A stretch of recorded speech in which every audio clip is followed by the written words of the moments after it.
And I continue to pray every night and always for this dream, and for this miracle. Because I wanted it to not just be a dream, I wanted it to be a miracle in my life. And as I did... I'm going to get our Kleenex. We're going to put it right there.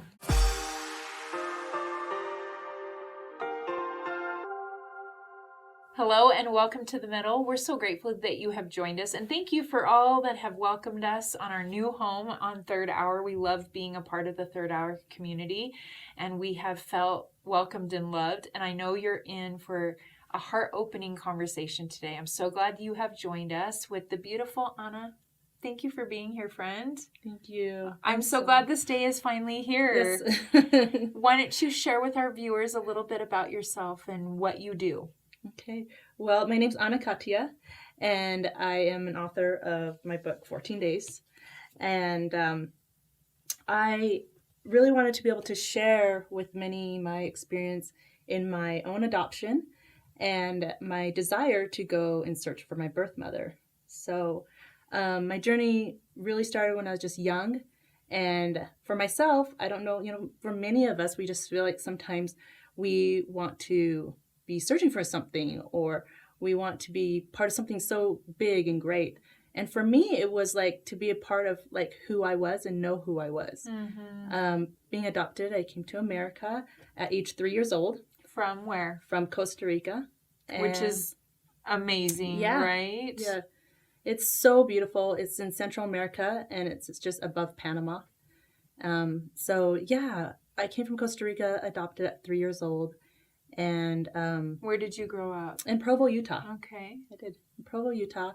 And I loved my neighborhood. I loved just growing up there. And my family was wonderful. I came from a big family. And I just loved, I was so loved, and I had a great life. I also, though, as I grew up, I just felt empty. Like I didn't quite know where I was supposed to be, because my adoption was open, and my adopted mother and father told us everything, and so they'd tell me anything I wanted to know, which was very little, so not very much information. But you felt that missing piece. Yeah, a huge missing piece.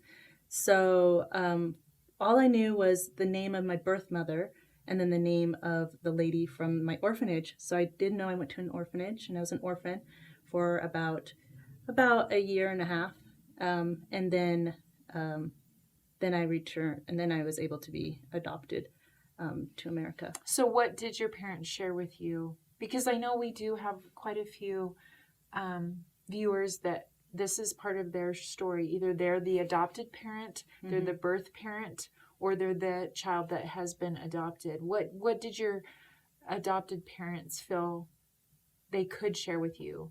Well, first of all, I loved how they shared with gentleness and kindness the information.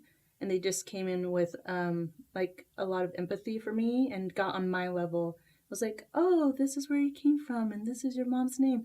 I had a couple letters from the orphanage, from the workers, and that was amazing, the volunteers. And I got to be able to just look at the letters and see their names. But I didn't have anything from my birth mother, and my adopted mother said I had no records. They just had nothing else. Like that's it. That's it. And we're really happy to have you, and we love you. And I always felt that was important. You always felt that. Were your adopted parents Latin, or was there a cultural difference as well? They're both white. Okay. Yes. And they're both, So do you feel like that was another layer to that maybe gap, or did they do things to culturally keep you feeling connected to where you had come from? Yes. So for me, a huge gap. And there were a couple things, like a holiday. They celebrate Children's Day in Costa Rica, and so my mom would have treats and send us, like, just put a note out for me and wish me happy Children's Day, and they'd remind us of our story, or just like Costa Rica, or show pictures. But really it wasn't a ton. It was just leading life and learning about Utah and America, and just being here. And that's where really the as I got older, the gap was. I started realizing there's a gap, and I am from two different places. And I thought, okay, so if I'm in this world, and I'm in this world, I'm from this world, and I've been adopted to this world, like, then where do I fit? Where do I fit? I just You felt like I was s- pulled. You say us. Were there other siblings that were adopted as well? Yeah. So I had a brother and sister that were able to come also. From We the were adopted same- together. Okay. Are you blood related? Yes. So we were, blood related and grow up. And yeah, so that was great. And that made a huge difference. And how old were they when you were adopted? We're about 3? a year apart. Okay. So, yeah. So your birth mother had 3 children that she gave up for adoption. Yes. Yeah. And your adopted parents, did they have other children besides the 3 of you? Yes. So I'd have my 4 older brothers that were their children. And then I'd have a little sister from Chile. So we had 3 countries in our home. Okay. So you fill the gap, and your adopted parents have been open. And this is a story that has been told in various ways, depending on how the people involved feel comfortable handling it. At what age were you when you were like, I'm going to do something about the gap? Well, what I did first is that I actually would make a birthday wish. And that was to go back to my country and to fly home. It's really important to me. So each year, every birthday, I would blow out my candles, still telling no one, and just wish I want to fly home. And then it wasn't until, and I continued in my religious belief and my strong belief in God, I believed in prayer. Mm-hmm. And I continued to pray every night and always for this dream, and for this miracle. Because I wanted it to not just be a dream, I wanted it to be a miracle in my life. As I did. I'm going to get our Kleenex. We're going to put it right there. Yes. And as I did that, I then reached the age of 21 where the miracle begins. I had a man that did come into my life out of the blue, and we met, and he was Costa Rican as well. And he had offered later in time, as our friendship got stronger, that he would take me back and he'd help me find my birth mother.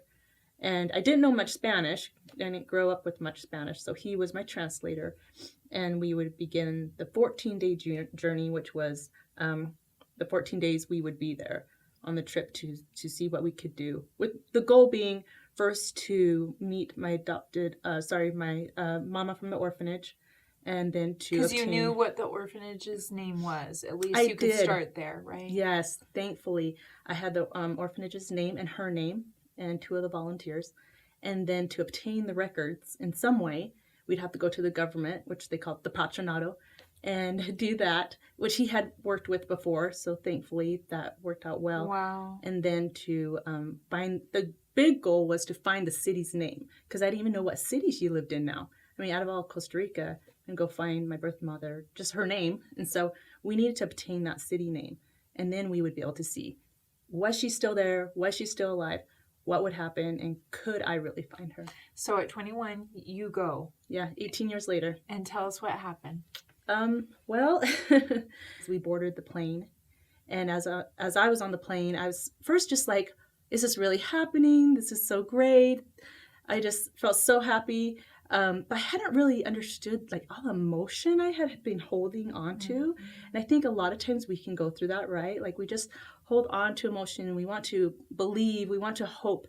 And man, there was a lot. Mm-hmm. There was a lot. And once we landed and touched ground, it's like something in my mind just switched. And it's like, you just touched ground. Mm-hmm. You touched home. You're here. And I couldn't even get off that plane. I just broke down and sobbed like a baby. And because it was helped me. In you, right? Oh, there's so much. And each year and each prayer and each birthday wish, yes. And at one point I had given up on the wish. I had some struggles in my life. I didn't want to hope too big. It hurt too much to keep hoping. Yeah. And then believing it would come true, right? Right. But no, I'm so glad that life gets to give us chances to believe again. Yes. And that was the man that walked into my life. He helped me believe. So you land in Costa Rica, mm-hmm. and then where's your first stop? First stop is to make the calls and find the orphanage and be able to get there. So we made those calls, and we were able to get there. We did find out that you have to make appointments like weeks, like 6 weeks ahead of time. And, we're now at 12 days left.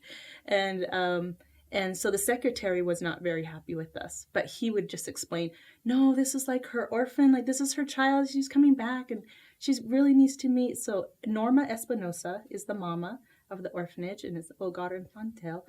And he just tried to explain this to the secretary. She's like, I'm sorry, you don't have an appointment. Like, she's very busy.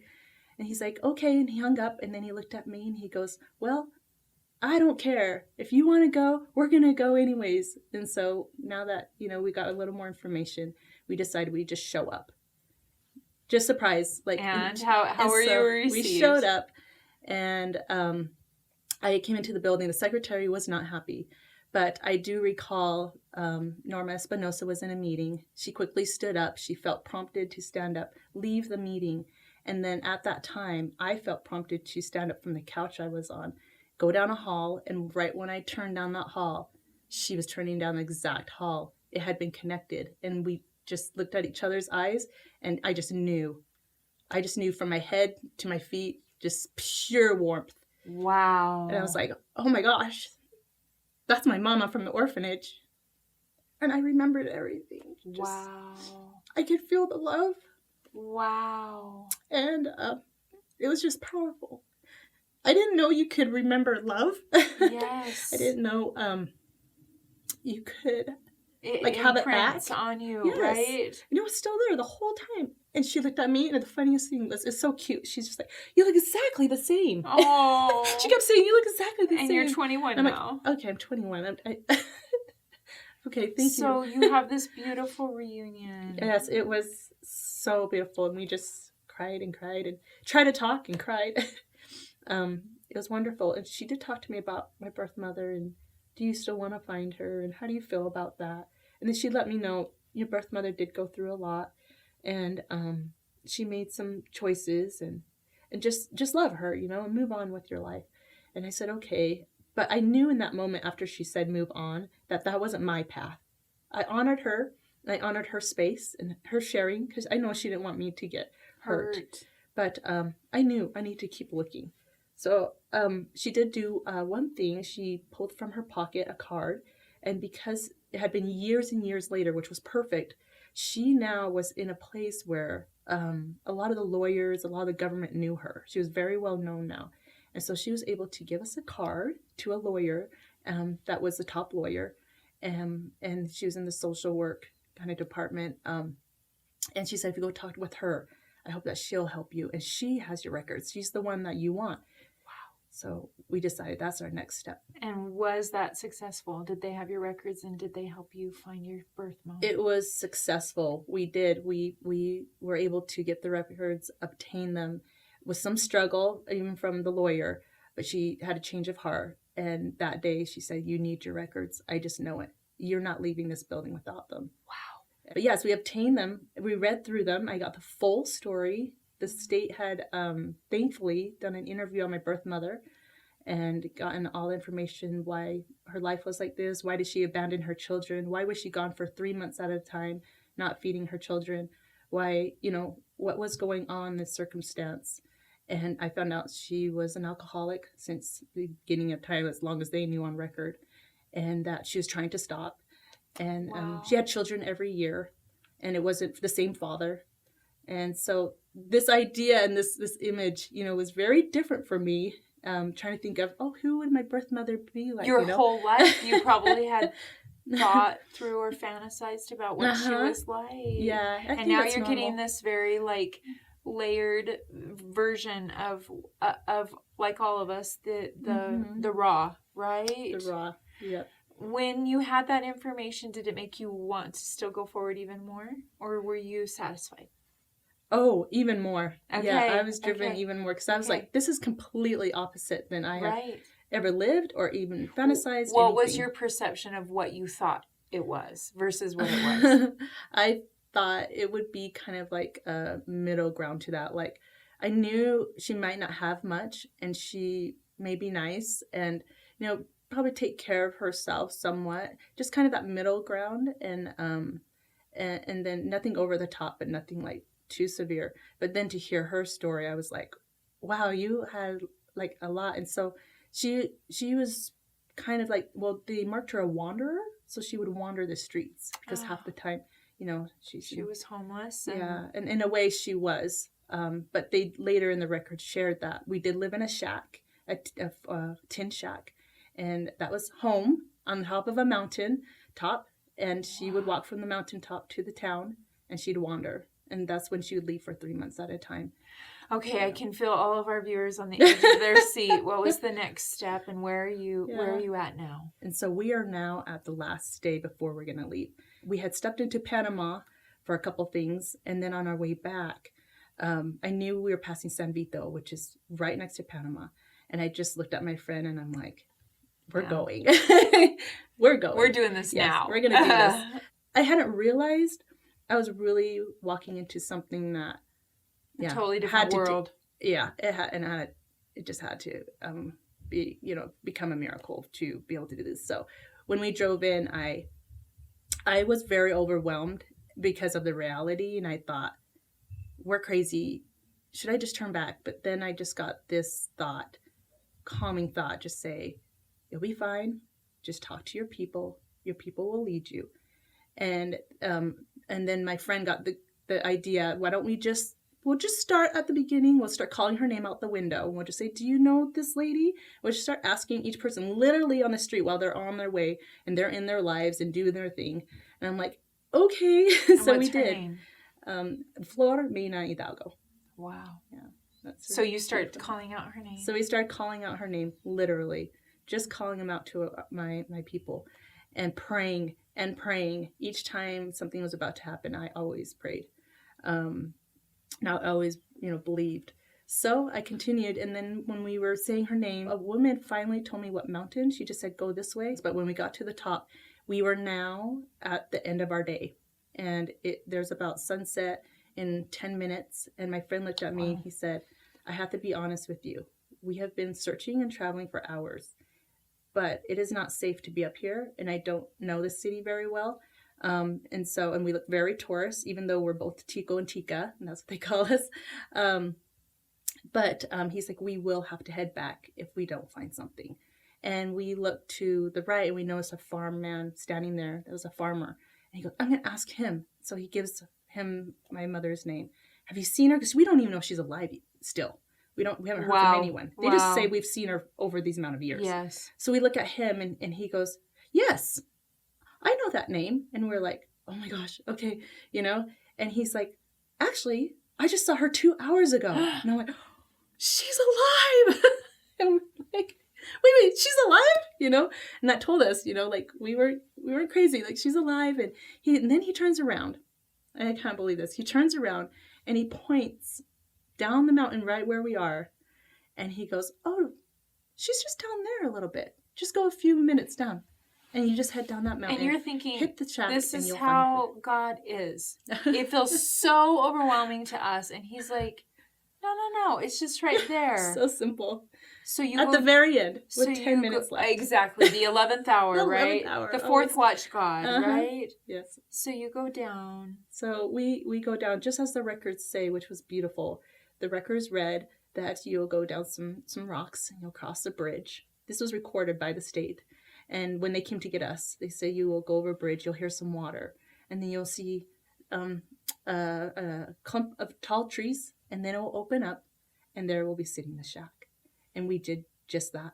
We crossed that bridge. We heard that water. We saw those trees, and we're like, this is just like the records. And it opened. We said, okay, it's supposed to open up. It opens up, and my friend says, wait here.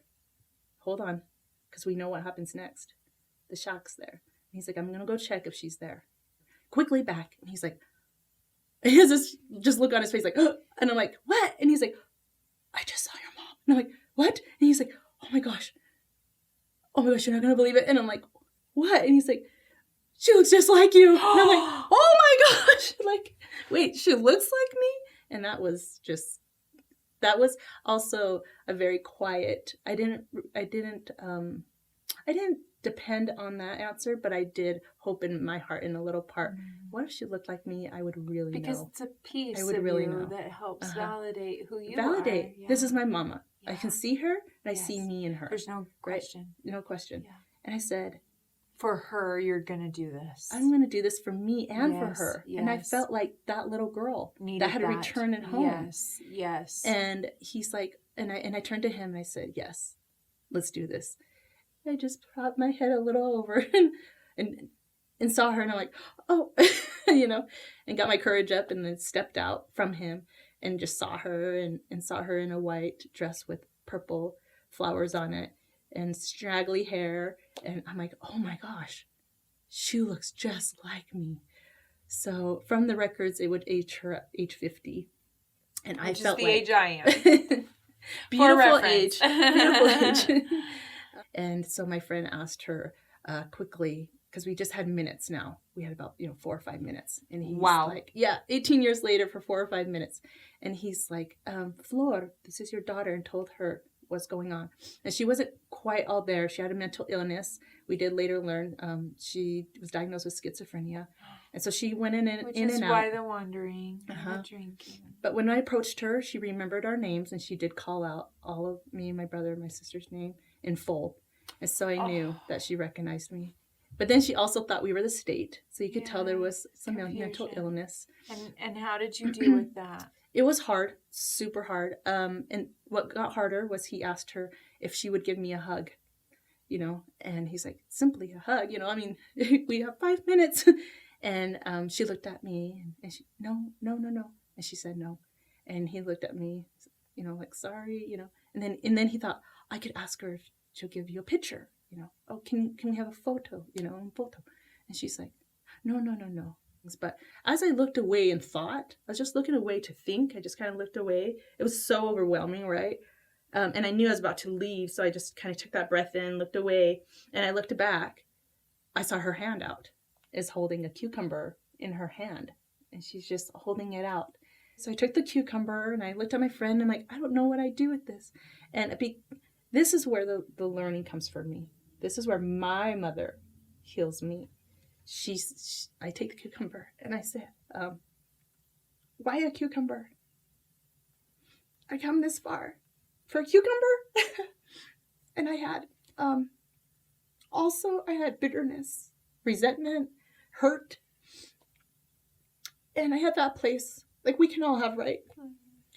But then again, my mind was clear, and quickly I knew something that came to me very clear was, Anna, it's okay, because she's giving you everything she has. Her widow's mite. Her widow's mite. And because she's worthy of that, she's worthy. And because she's worthy, you're worthy. And that's what I really wanted to know, right? Are we of worth? Do we belong somewhere, And can we believe in miracles, right? Can we believe that good things can still happen to us?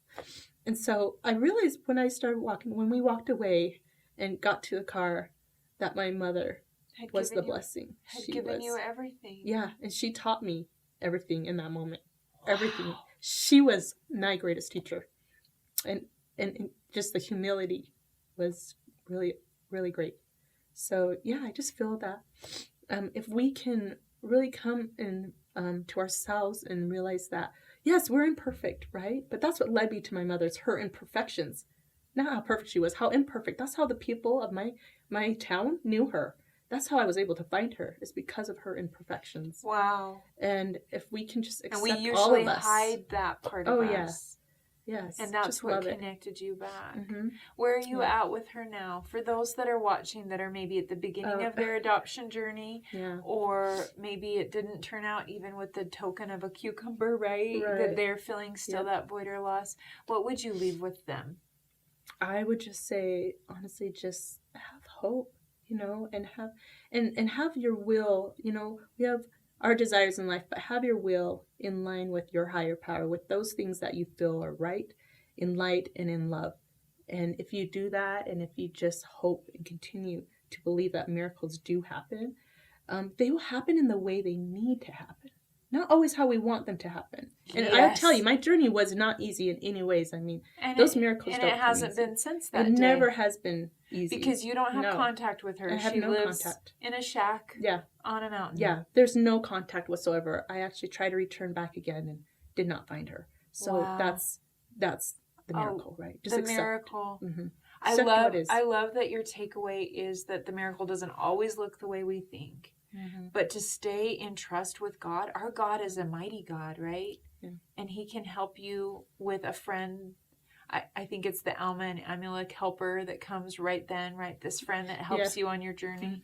And the orphan mama that is there that recognizes you, and all those pieces of you returning. Yes. What a beautiful story. If people want to hear all the details, where can they find your book? They can be able to go onto my website at adoptedforchange.com. That's the number 4.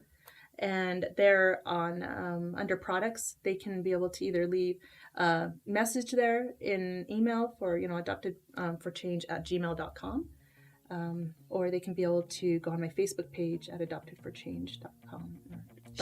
Show us the cover again, you cute little girl. You. 14 days. Oh, I love it. I love it. Well, thank you. Thank you for inspiring me with the message of not giving up, and that we all have a widow's mite to offer. What a humble offering, and what a testimony of trusting in God and trusting that He is working out our miracles. Because we all have that part of us that we're praying for, that birthday wish that we want. Absolutely. And thank you for staying open to see how it showed up. I love that. And thank you for sharing with our viewers here on the Middle. Absolutely. And thank you again. Please share this video with someone that has come to your heart and mind, especially if they've maybe gone through their own adoption journey. And we'll see you again here on